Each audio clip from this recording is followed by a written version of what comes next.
Hi everyone, I start the lesson from this page straight away in order to save some time. Мен бүгін осы сабақты to be жайында болады. Осы сабақты мен осы беттен бірден бастап кетемін. Уақытты үнемдеу үшін. To be етістігін біз өттік алдыңғы сабақтарда. Бұл жолы біз өткен шағын өтеміз. Өткен сабақтарда біз осы шақты өткенбіз. Мына сол жақтағы осы шақтағы жіктелуі. Оны білесіңдер уже. Present tense осы шақ. I am, мен. I am smart. He, she, it. Үшінші шақтың жекеше түрінде осы ол бала, ол қыз, ол адамнан басқаға осы it деген есімді қолданамыз. Онда is болады үшеуіне де. He is smart, she is smart, it is smart. Көпше түрде we are, you are, they are smart. You деген жекешеде де көпшеде де you болады, сондықтан қайталамас үшін тек қана осы жерде жаздым оны. Оң жақта міне past tense. To be оң жақ осы екі түрде жіктеледі. I, he, she, it. Осы жекеше түрлерде was болады. We, you, they were smart. You да жекеше түрде көпше түрде were. Осы шақтағыдай өткен шақта да солай болады. Көпше және жекеше түрде бірдей болады. I was smart. Десек, мысалы, мен кішкентай кезімде де smart болған. Кішкентай кезімде де ақылды болған. Деп айтатын болсақ, I was smart when I was young. I was smart when I was 5 or 6 years old. Мен 5-6 жаста да smart болған деп. Осылай өткен шақта осылай айтамыз. Мысалы, 5-6 жастағы балаларды smart деп айтса, ол қазақша біз осы баладан бірдеңке шығады деп айтамыз. Өйткені бұл тек ми жағынан, бас істеу жағынан ақылдылықты білдірмейді. Жалпы адамның мінез-құлқы, сөйлеген сөздері барлығы орынды болса, ондай адамды smart деп айтады. Осымен to be-дің өткен шақтағы жіктелуі өте оңай екен. Екі ғана түрі бар. Онда ары қарай жалғастырамыз. Біз әзірше ағылшын тілін үйренудің бастапқы кезеңіндеміз. Қазір бізде бәрі оңай, грамматика оңай сөйлемдер құрап үйреніп жатырмыз. Сол оңай кезеңді пайдаланып, біраз сөз қорын жинақтап алу үшін осы сабақтың мақсаты солай. Сол жақта, осы шақта сөйлемдер болады, оң жақта өткен шақта. Дәл сол сөйлемнің, немесе сол сөйлемге ұқсас сөйлемдер болады. Ал төменде міне сол жаңа сөздер, міне үш жаңа сөз бар. Сол үш сөздің айтылуы, transcription және аудармасы, қазақшасы. Бірінші сөйлем I am thoughtful. Осы шақта мен ойлымын деген сөз. I was thoughtful. Мен ойлы болғанмын. Ойлы болғам. Осы to be етістігінің мағынасы болу ғой. Дәл осы сөйлемде сол анық көрініп тұр. Мен ойлы болғанмын. I am resourceful. I was resourceful. Осы resourceful кей адамдар оны resourceful дейді, кей адамдар resourceful дейді. Екі түрде болады. Resourceful деген ол тапқыр деген сөз. Біздің әліпбайымыз бір ретте тапқыр болған менің есімде. Бір топ кілт лифттің шафтысына түсіп кеткен кезде магнитті жіпке байлап, лифттің шафтысының астына түсіріп, сол кілттерді жабыстырып алып шыққан. Сол кезде есік бұзудың қажеті болған жоқ. Сондай ыңғайсыз, қиындау жағдайларда жол тауып кететін адамдарды resourceful деп айтады. I am successful. Мен табыстымын. Менің істерім табысты деп айтатын болсақ, I am successful деп айтамыз. Өткен шақта соны I was successful. I am calm. Осы шақта мен жайбарақат, байсалды адаммын. I am calm. I am confident. Мен өзіме сенімді адаммын. I am confident. I am patient. Мен сабырлы, шыдамды адаммын. Patient. Өткен шақта I was anxious. Міне transcription қалай айтылатыны. I was anxious, мен мазасыз адам болғам. I was shy, мен ұяң адам болғам. I was impatient, мен сабырсыз, шыдамсыз адам болғам. Impatient, impatient. Екеуінің мағынасы қарама-қарсы. You are happy. Сен бақыттысың, қуаныштысың, немесе сіз бақыттысыз, қуаныштысыз деген сөз. Бұл енді екінші жақ алдыңғы беттерде I am, I was деп бір жақты айтқанбыз. You are happy. Сіз бақыттысыз. You were unhappy. Сіз бұрын онша бақытты болған жоқсыз, немесе қуанышты болған жоқсыз. Немесе көңіл күйіңіз болған жоқ деп дегенде де осы unhappy деген сөзді қолдануға болады. Қазақстанда қазіргі кезде бір депрессняк деген сөзді мода қылып көп айтатын болып апты. Ол сөз ауыр сөз. Ол сөзді оңды солды қолдана берудің қажет жоқ. Ол кәдімгі күрделі ой ауруына ұшыраған адамдарды айтады. Ал бір жай көңіл күй болмай отырған кезде депрессняк деп айту өте дұрыс емес.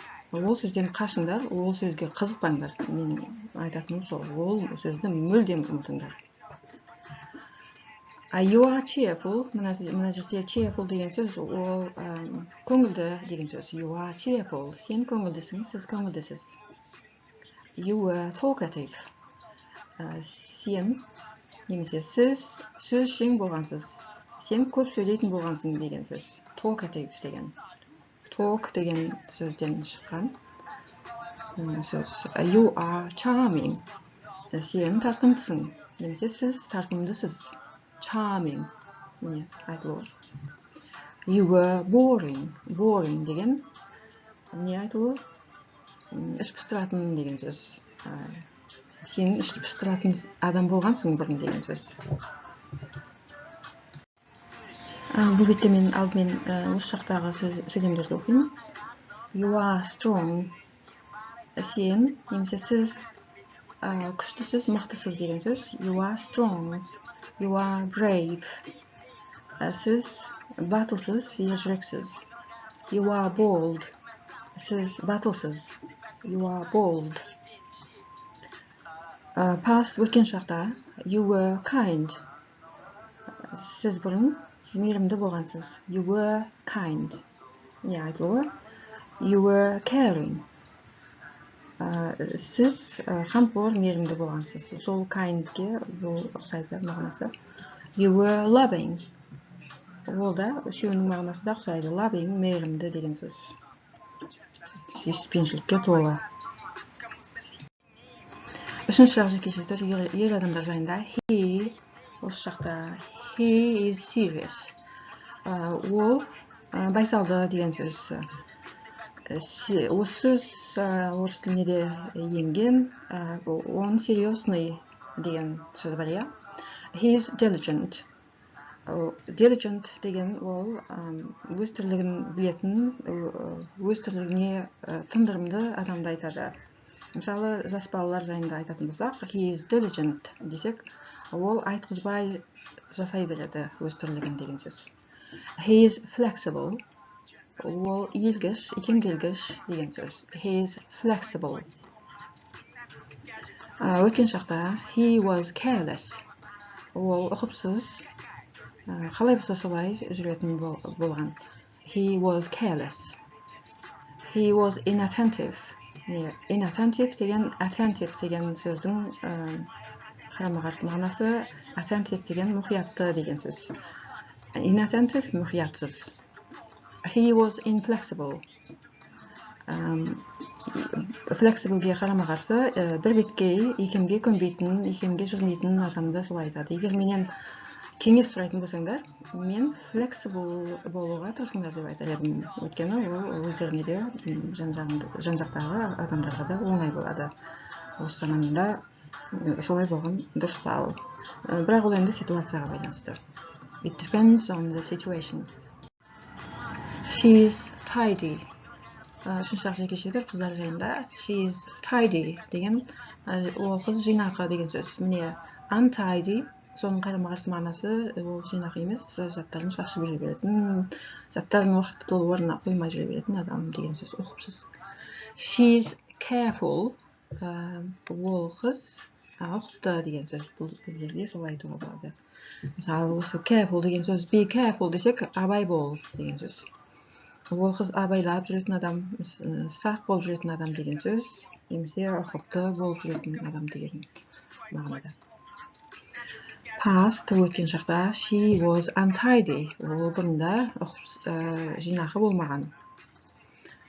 She was carefree. Ол бұрында алаңсыз, уайымсыз, қайғысыз жүре беретін адам болған. She was carefree дегенді жағымсыздау мағынада біреуге сипаттамай беретін болса, онда бет алды жүре беретін адам деген сөз. She was caring. She was caring деген ол қамқор адамды солай айтады. She was caring, ол қамқор жан болған. Үшінші жеке түрдегі it деген есімдік бұл адамнан басқа заттарға, немесе жануарларға, немесе ұғымдарға қолданылады. Мына осы жақтағы it is 5 AM деген сөйлем ол азанғы сағат 5 деген сөз. AM азанғы уақыт. PM міне өткен шақтағы сөйлем ол кешкі немесе түстен кейінгі уақытты білдіреді. Осы жердегі it was 6 PM десек, кешке деп айтатын болсақ, осылай айтуға болады. It was 6 PM. AM, PM деген алфавиттік атаулары осы әріптердің spelling деп айтамыз. Оны spelling де біз ең бірінші сабақтың ең бірінші бөлімінде өткенбіз. Егер спеллингді әлі жасауды білмейтін болсаңдар, біліп алыңдар. Әркімнің қажетіне қарай, егер кімде-кім ағылшын тілін қажет ететін мекемелерде жұмыс істегісі келсе, сондай мақсаттар болса, немесе оқуға баруға мақсаттар болса, спеллингді жасай алу шарт. Жасай алмасаңдар, ол ағылшын алфавитін меңгермедім деген сөз, ағылшын алфавитін толығымен білмеймін деген сөз, өздеріңді ыңғайсыз жағдайға қалдыратын боласыңдар. Екінші сөйлем it is sunny. Қазір күн шуақты деген сөз. It is sunny. It was cloudy. Бұның алдында күн бұлтты болды. It is tiny. Мысалы, құмырсқа жайында айтатын болсақ, it is tiny, өте кішкентай деген сөз. It was fast, жылдам, шапшаң деген сөз. It was fast. Міне present, осы жақта позитивті сөздер, өткен жақта негативті сөздер. Позитивтен басталады, негативтен басталады. We are positive, біз позитивті, оң көзқарасты адамдармыз. We are active. Біз белсенді адамдармыз. Қандай да бір қоғамның адамдары прогрессивті болғылары келсе, активны болу керек, белсенді болу керек. Белсенділер болмаса, прогрессивті болмаса, ешқандай қоғам жақсылыққа ұмтылмайды да, өзгермейді де. We are assertive. Біз өзімізді көтеріңкі ұстаймыз. We are assertive. We were negative. Біздің көзқарастарымыз теріс болған. We were passive. Біз пассив болғанбыз. Пассивті немесе енжар, ез болғанбыз деген сөз. We were ignorant. Ignorant деп ойы таяз адамдарды айтады. Білімі жеткіліксіз, ойы шолақ адамдарды солай айтады. We were ignorant. They are reliable, олар сенімді. They are decisive, олар шешімшіл. They are responsible, олар жауапкершілікті. They were unreliable, олар сенімсіз. They were indecisive, олар екі ойлы адамдар. They were irresponsible, олар жауапкершіліксіз. Осы екі антонимдер, екі қатардағы. Тағы сұрақтың түрлері. Is she tidy or untidy деген альтернативті сұрақ. Альтернатива деген сұрақтың мағынасын, сөздің мағынасын білесіңдер, ол таңдау деген сөз. Осы жерде екі сын есімнің біреуін таңдау керек. Is she tidy or untidy? Ол жинақы ма, жинақы емес пе? Ол жинақы. She is tidy. Is she clean and tidy? Ол таза және жинақы ма? және деген сөз, иә, ол екісіне сынды де айтуға болады, немесе біреуін таңдауға болады бұл жерде. Ол таза және жинақы деп айтатын болсақ, yes, she is clean and tidy. Ол таза, бірақ жинақы емес деп айтатын болсақ, she is clean but not tidy. What kind of people are they? Олар қандай адамдар? They are positive. Олар оң көзқарасты, позитивті адамдар. What are you like? Сен өзің қандай адамсың? Мысалы, интервьюға барғанда осындай сұрақтар болуы мүмкін. Сіз өзіңізді сипаттап беріңізші. What are you like? I am a consistent person. I'm a consistent person деген мен тұрақты, бірізді, бір қалыпты адаммын. Менің іс-әрекеттерім, мінез-құлқым тұрақты деген сөз. Қарама-қарсы мағынасы міне inconsistent, өзгергіш, құбылмалы адамдарды солай айтады. Бұл беттегі сұрақтар, тура алдыңғы беттегі сұрақтар, тек қана өткен шақта. Was she tidy or untidy? She was tidy. Was she clean and tidy? She was clean but not tidy. What kind of people were they? They were active. What were you like? Сен қандай адам болғансың? I was loud and talkative. Мен міне loud деген сөздің қазақшасы қатты сөйлейтін, дауысы қатты шығатын адамдар солай loud. I was loud and talkative. Мен көп сөйлейтін, қатты сөйлейтін адам болған. To be етістігі мамандықтар жайында айтқанда да қолданады деп өткенде сабақта өткенбіз. I am a doctor. Мен дәрігермін деген сөз. Сіз дәрігерсіз бе дегенде are you a doctor деп сұрауды үйренгенбіз. Осы жолы сіз кім болып істейсіз деген сұрақты сұрап көрейік. What do you do? Сіз кім болып істейсіз? I am a doctor. What do you do? Көпше түрде де солай тура сондай болып қойылады. We are doctors. Міне сөйлемнің құрамында бар, жекеше түрде ол белгісіздік артиклі тек қана бір ғана зат есіммен қолданылады. Сондықтан көпше түрде ол жоқ, көпше түр зат есімге s жалғану арқылы түрленеді. Ал өткен шақта қоятын болсақ, осы сұрақты what did you do? Сіз бұрын не істедіңіз? I was a surgeon. Мен бұрын хирург болып істеген. What did you do? We were surgeons. Бұл көпше түрде. What does she do? Ол не істейді? What does he do? Ол ер адам не істейді деген сөз. Осы шақта екі түр бар. Осы көмекке түстің do, does деген. Does деген үшінші жақ жекеше түрде қолданылады, басқа кезінде қолданылады. Do. Өткен шақта тек қана did көмекке түстігі қолданылады. What do they do? They are accountants. Осы шақтың сұрағы, олар не істейді? Олар есепші болып жұмыс істейді. Ал осымен осы сабағымыз тамам. Мен әдеттегі айтатын нәрсемді айтам. Осы өткен жаңа сөздің барлығын дәптерлеріне жазып, есте сақтап, және де айтылулары, дұрыс айтылуларын есте сақтап, біраз жаттығу жасаңдар. Ондай болса, әзірге сау болыңдар. Until next lesson.